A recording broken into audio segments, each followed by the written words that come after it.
Delhi airport पर विमान को टेक ऑफ से रोका गया है। इंडिगो की फ्लाइट को रनवे पर रोका गया। यात्रियों की इमरजेंसी एग्जिट कराई गई। टेक ऑफ से पहले सीआईएसएफ को आई थी बॉम्ब मिलने की खबर। दिल्ली से वाराणसी जा रहा था इंडिगो का विमान। तो देखिए तस्वीरों में आप देख सकते हैं रनवे पर इंडिगो की ये फ्लाइट है और इमरजेंसी एग्जिट के रास्ते जो पैसेंजर्स फ्लाइट में बैठ गए थे उन्हें इवैक्यूएट किया गया, निकाला गया है। दरअसल सीआईएसएफ को इस विमान में बॉम्ब होने की खबर मिली थी और उसके बाद ही ये कार्रवाई हुई है। ये इंडिगो की फ्लाइट दिल्ली से वाराणसी की तरफ जा रही थी, लेकिन टेक ऑफ से पहले ही इसे रोक दिया गया।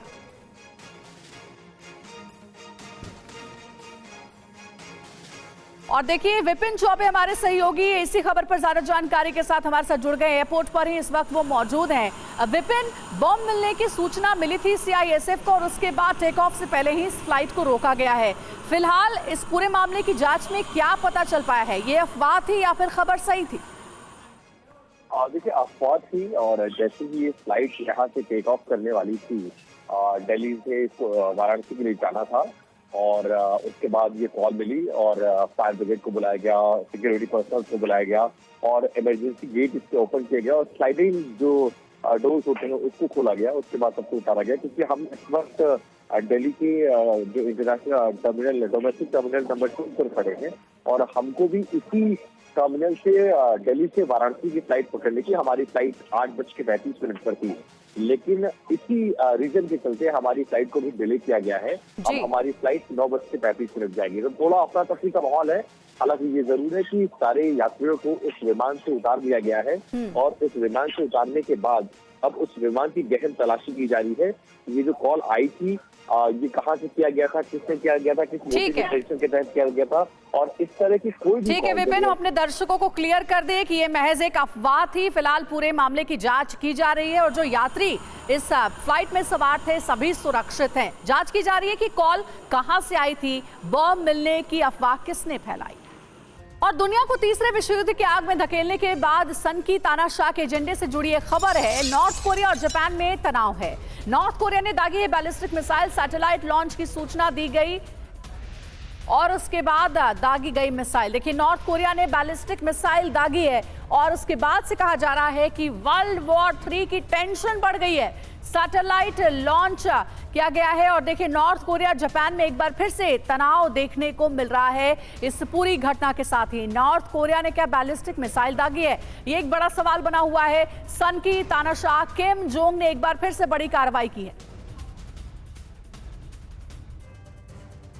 आखिर सन की तानाशाह चाहता क्या है? वो दक्षिण कोरिया से तनाव पैदा कर रहा है, जापान को भी निशाने पर ले रहा है, दूसरे देशों में अपना डर बढ़ाना चाह रहा है, पुतिन के साथ करीबियां बढ़ाकर सामरिक सहयोग का लेन देन कर रहा है और अमेरिका को आंखें दिखा रहा है। ऑपरेशन सरप्राइज के तहत अमेरिका में राष्ट्रपति चुनाव से पहले कुछ बड़े उलटफेर की तैयारी में है। और अब आपको बताते हैं कि किम की मिसाइल की साजिश क्या है। पहले जापान को कहा कि स्पाइस सैटेलाइट टेस्ट करेगा। देखिए बिग बॉल पर सारी डिटेल्स आपके सामने रखेंगे और ये देखिए ये जो तस्वीरें हैं जो सामने आई हैं उसी से ये सवाल उठ रहा है कि क्या बैलिस्टिक मिसाइल का परीक्षण किया गया है नॉर्थ कोरिया की तरफ से। इधर सन की तानाशाह लगातार ऐसी कार्रवाई करता रहता है, लेकिन इसकी जगह दागी गई है ballistic missile. Ballistic missile Yellow Sea के ऊपर तबाह हो गई, जिसकी वजह तकनीकी खामी बताई जा रही है। हालांकि इस बैलिस्टिक मिसाइल अटैक का जापान को पहले से ही अंदेशा था, तो एक बार फिर से जापान के साथ टेंशन बढ़ती नजर आ रही है। देखिए किम के मिसाइल टेस्ट पर जापान ने भी रिएक्शन दिया है। हमारे स्पेस में दाखिल नहीं हुई है मिसाइल, ये जापान की ओर से कहा गया है। और बड़ी खबर है नॉर्थ कोरिया और जापान से तनाव के बीच साउथ कोरिया से अपडेट मिल रही है। साउथ कोरिया ने तैनात किए हैं फाइटर जेट, 20 से ज्यादा F-35 फाइटर जेट की अटैक ड्रिल की गई है नॉर्थ कोरियाई सैटेलाइट के जवाब में ड्रिल। तो एक्सक्लूसिव तस्वीरें आपको दिखा रहे हैं। देखिए दक्षिण कोरिया भी अब एक्शन में है। नॉर्थ कोरिया से तनाव के बीच बड़ा कदम लिया गया है। दक्षिण कोरिया ने अपने फाइटर जेट्स को तैनात कर दिया है, हर गतिविधि पर नजर बनाए हुए है। नॉर्थ कोरिया और जापान से तनाव के बीच साउथ कोरिया से बड़ी खबर है। साउथ कोरिया ने तैनात किए अपने फाइटर जेट और देखिए जो एक्सक्लूसिव तस्वीरें आप देख रहे हैं ये 20 से भी ज्यादा F-35 फाइटर जेट हैं जो कि अटैक ड्रिल की तैयारी में है। तो सन की इतना तनाव पैदा कर रहा है, इसके पीछे उसके 5 विध्वंसक प्लान हो सकते हैं। आपको बताते हैं सबूतों के साथ। पहला सबूत है जापान की ओर बैलिस्टिक मिसाइल अटैक किया गया। दूसरा सबूत है रूस के साथ मिलकर अक्टूबर में विध्वंस का प्लान। तीसरा सबूत है दक्षिण कोरिया को बार बार उकसाना। चौथा सबूत है बैन के बावजूद मिसाइल टेस्ट। पांचवा सबूत है अमेरिका को चुनौती देने वाले एक्शन। तो देखिए ये वो 5 सबूत सामने आए हैं। सनकी का प्लान है और कहा जा रहा है कि वर्ल्ड वॉर 3 को भी इस लेकर के कोई बड़ी प्लानिंग हो रही है। मनीष झा हमारे सहयोगी हमारे साथ ज्यादा जानकारी के साथ जुड़े हुए हैं। मनीष, किम जोंग आखिर क्या चाहता है? इधर जापान के साथ भी टेंशन, साउथ कोरिया के साथ भी टेंशन और लगातार बैलिस्टिक मिसाइल का परीक्षण करके तनाव को और बढ़ा दिया जाता है।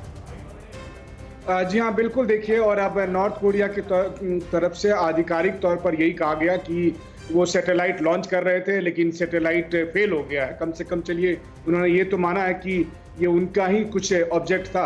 बहरहाल, चाहे जापान हो, साउथ कोरिया हो या अमेरिकन एजेंसी, उनका मानना है कि सैटेलाइट के बहाने दरअसल बैलिस्टिक मिसाइल को लॉन्च किया गया था, लेकिन वो सफल नहीं हुआ और इसलिए वो एक्सप्लोड कर गया।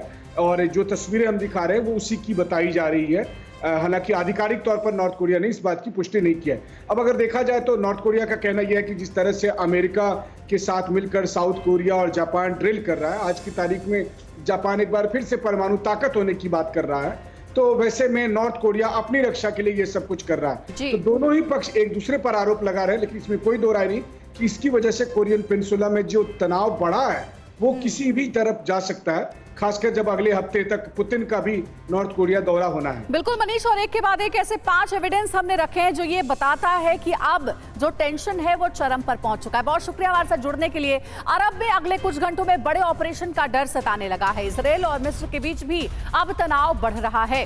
राफा बॉर्डर पर दोनों देशों के बीच गोलीबारी की खबर है। मिस्र ने एक सैनिक की मौत की बात भी कबूली है।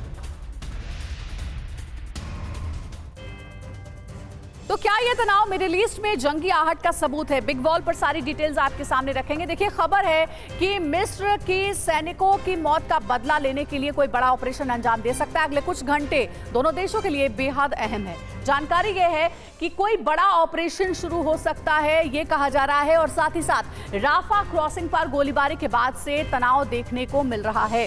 राफा क्रॉसिंग पर जो गोलीबारी हुई उसके बाद से टेंशन बढ़ रहा है। देखिए, इजरायल की ओर से कहा गया है कि गोलीबारी की घटना हुई है। मिस्र ये बोल रहा है, इजिप्ट बोल रहा है कि हम जांच करेंगे, इन्वेस्टिगेशन करेंगे इस पूरे मामले की। और इसी के बाद कहा जा रहा है कि इजरायल ने अब एक और दुश्मन अपना बना लिया है और वो दुश्मन है मिस्र, क्योंकि मिस्र कह रहा है कि हम बदला लेकर रहेंगे। राफा स्ट्राइक पर इजरायल घिर गया है। पीएम बेंजामिन नेतन्याहू ने जांच की बात कही है। तकनीकी खामी की वजह से यह घटना हुई है, नेतन्याहू की ओर से कहा गया है। हमास के खिलाफ हमारा ऑपरेशन है, इजरायल ने कहा है। राफा एयर स्ट्राइक में मारे गए 40 से ज्यादा लोग। और बड़ी खबर है, हमास ने अमेरिका को इसके लिए जिम्मेदार ठहराया है। राफा एयर स्ट्राइक के लिए यूएस जिम्मेदार है, हमास का कहना है। अमेरिका के सहयोग से ये हमला किया गया है। तो देखिए, इजरायल के साथ साथ अब अमेरिका भी सवालों के घेरे में है। और अब बात पीओके के खिलाफ पाकिस्तान के एजेंडे की। पीओके में पाकिस्तान के खिलाफ बड़ा प्रदर्शन हो रहा है। जेएएसी की अगुवाई में जबरदस्त प्रदर्शन। पीओके में पाक के प्रोजेक्ट में भ्रष्टाचार का विरोध किया जा रहा है। मंगला डैम समेत कई प्रोजेक्ट पर भी सवाल उठाए जा रहे हैं।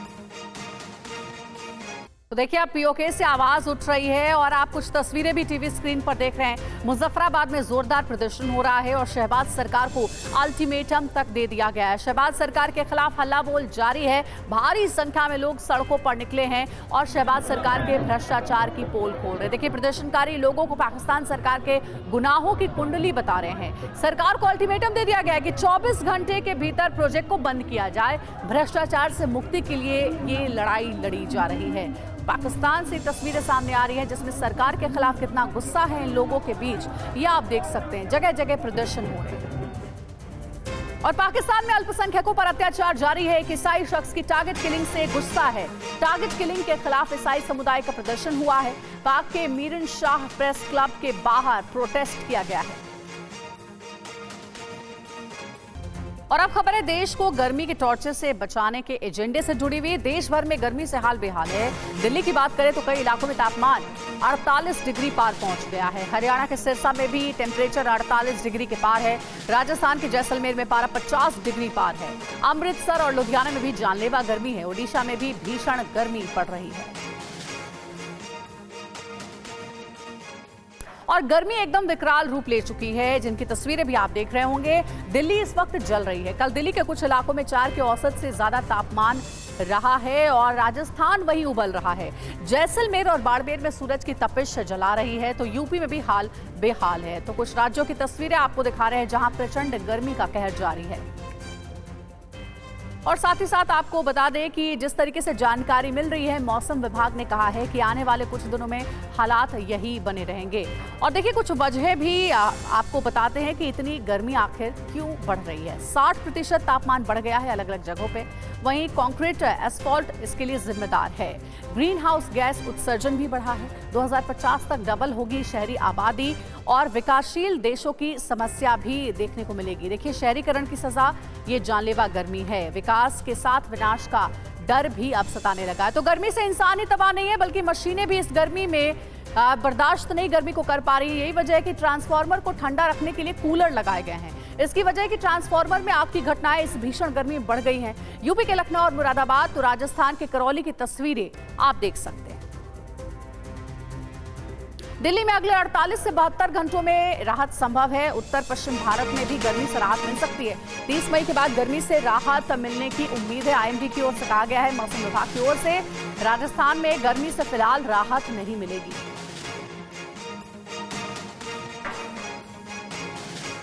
अभी जो हमारा पूर्वानुमान है 30 मई को एक western disturbance north west India को प्रभावित करेगा। इसके वजह से अरेबियन सी में भी मॉइस्चर नॉर्थ वेस्ट इंडिया की तरफ आने की संभावना है।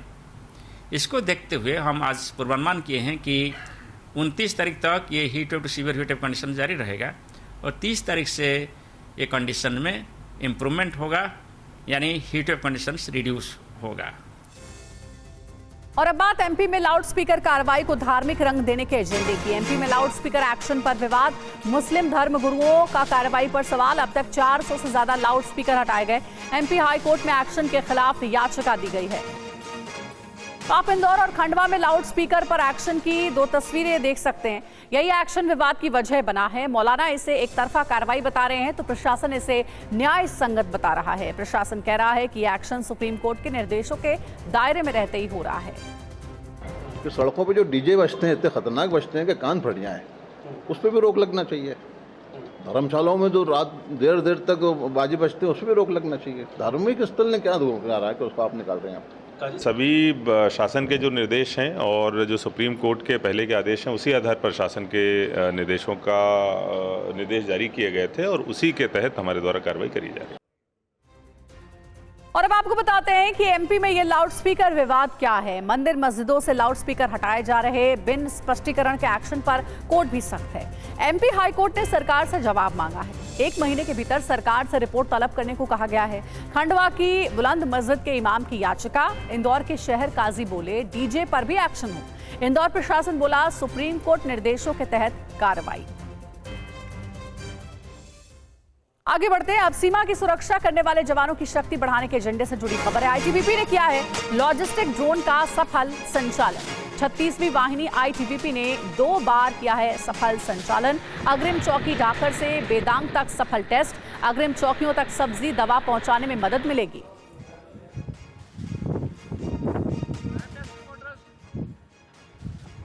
तो तस्वीरें आप देख रहे हैं, एक्सक्लूसिव तस्वीरें टीवी9 भारतवर्ष के पास। देखिए इस ड्रोन की मदद से काफी सारी जो चीजें हैं वो जवानों तक पहुंच पाएंगी। अग्रिम चौकियों तक पहुंचाए जाएंगे फल और सब्जी, जिसका सफल संचालन किया गया है।